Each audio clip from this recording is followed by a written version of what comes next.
to Jack's grapes. Pain is temporary. Phone numbers are forever. Chapter 20, The Art of Deception. Jana had discovered a hidden talent. She had started painting, and according to Larry Dallas, she was the next Picasso. It's abstract, Jack. It's evocative. It's worth at least $500, Larry exclaimed, looking at a canvas that looked like a blue jay had lost a fight with a bucket of paint. It's a sunset, Larry, Jana said proudly. Larry, sensing a scam, convinced a local gallery owner that Jana was a mysterious recluse from the hills who only painted in total darkness. He set up an exhibition. We need a story, Jana. You can't just be a florist. You're the orchid shadow. The night of the gallery opening, the intellectuals of Santa Monica arrived. They stood in front of Jana at sunset and nodded sagely. The use of negative spaces. Aggressive. One woman whispered. Jack was tasked with serving the hors d'oeuvres. He was doing fine until he saw Stanley Roper peering through the window. Fearing Stanley would see Jana and blow the recluse story, Jack tried to draw the curtains, tripped over a pedestal, and sent a tray of shrimp puffs flying.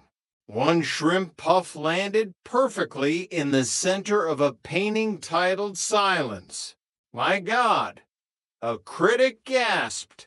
The addition of organic matter. It's a statement on the consumerism of art. It's brilliant. The Silence with the shrimp puff sold for $800. Jana was horrified, but Larry was ecstatic. We've started a new movement. Would appetizer-ism. Jana quit painting the next day. She realized she preferred flowers that stayed in their vases and didn't require seafood to be considered masterpieces. She used the money to buy the trio a new toaster one that didn't require a strategic thump to work. Chapter 21, The Ghost of 201. Chrissy was convinced that apartment 201 was haunted. The kitchen cabinets opened by themselves last night. Jack, and I heard a sigh. She whispered over breakfast. It was probably just the building settling, Chrissy, Jack said, though he didn't sound convinced. The building was so old it didn't just settle, it groaned. Jack, however, saw an opportunity.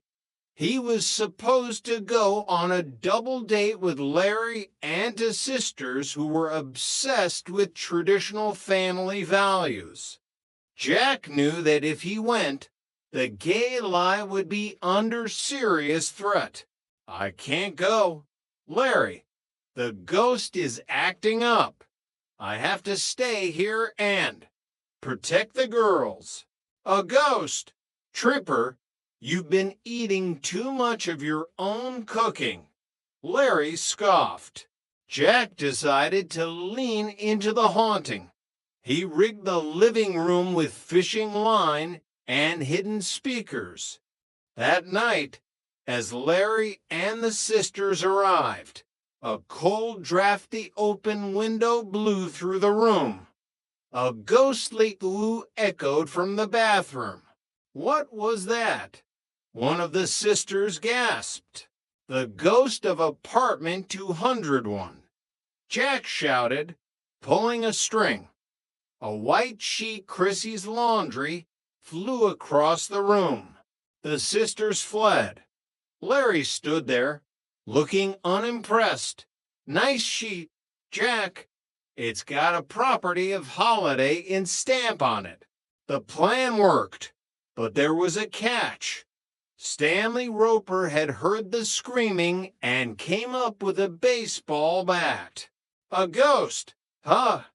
I don't pay property taxes for ghosts.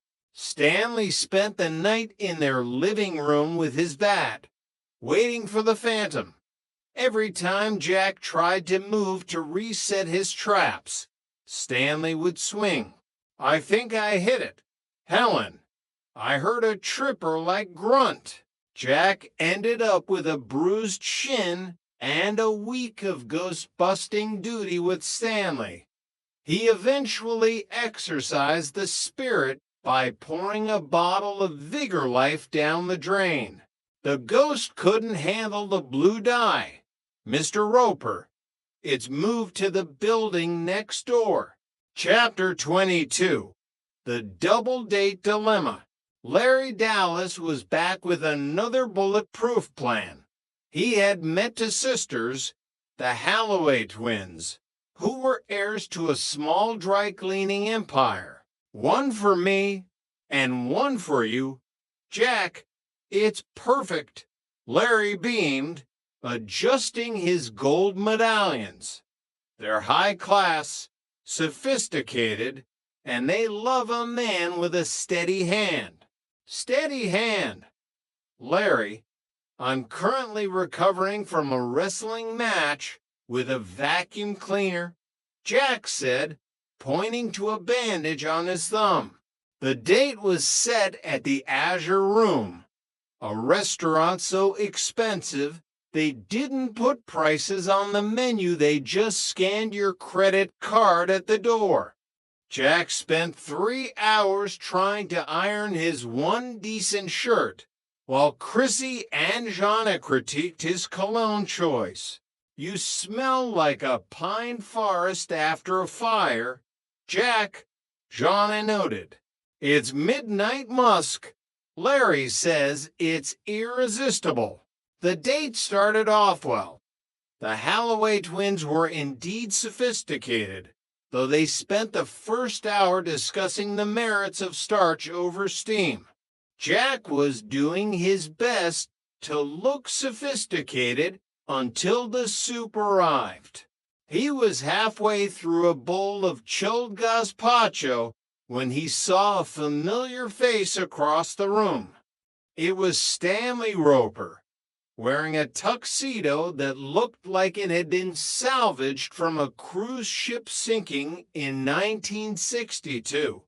He was with Helen, who was beaming under a mountain of fake pearls. Jack, is that you? With 2 women, Stanley yelled, loud enough to stop the pianist. Jack panicked. He did the only thing a tripper could do. He dove under the table. Where'd he go? One of the twins asked, looking down. He dropped a grape. He's very particular about his fruit.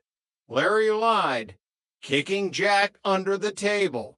Jack spent the rest of the dinner crawling between the tables, trying to avoid Stanley's line of sight while the twins discussed the best way to remove wine stains from silk. In the end, Stanley cornered him at the coat check. Tripper, what are you doing in a suit? And why were you crawling?